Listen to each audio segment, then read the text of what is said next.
Hij stiert er wat verlem bij. Schippenhouder Sikke van Dekken. Zijn vee rent in de Serhuzemer Mierden en tonsdje water bellen door zijn omke. Die tocht dat er mogelijk een wolftaslijn hier. Het is een vier. Ja, het wie natuurlijk hier ziet het meer richting Bakkeveen en omstreken die kanten uit. Maar ja, uiteindelijk je bent blij dat het daar zit. Uiteindelijk ja, dan ga je om je net dat ik gewoon zo. Maar ja, het week wordt verwacht en dat er hier deze kant uitkomen zo vanzelf. Dus en dat is gebeurd. Het DNA-onderzoek rint nog, maar het lijkt erop dat de wolf nou ook in dit pad van de provincie zien wordt. En dat houdt boeren in omkrieten botwaande.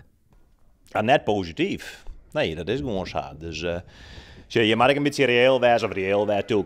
De eindbestemming van het vee wat we hebben, dat is gewoon al je de slaagt op de D om het zo te zeggen. Maar op deze manier net. Nee. Net uiteindelijk, dat zijn leidens waar je van hier tot Tokio onvretten binnen. Gaten in de beul uiteindelijk. Dat wens je gewoon in je taal uiteindelijk net. Dus de eindbestemming is voor elk vee de D.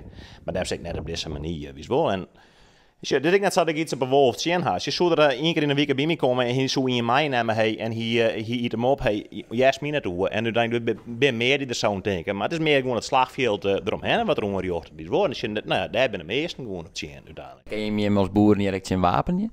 Het advies is steeds maar of het advies dat kiest doen uiteindelijk om een wol weer in de raster te plaatsen. Uiteindelijk. Maar ja, dat jouwt ik in garages uiteindelijk. Nee, er is eigenlijk niks wat een garage jouwt. Ja, dat is iets wat een garage jouwt en dat is gewoon jagen weer. Dus dat jouwt een garage.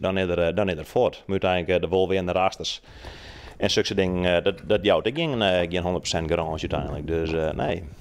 En er zijn wel meerdere keren dat het wel duidelijk worden dat het net geholpen had.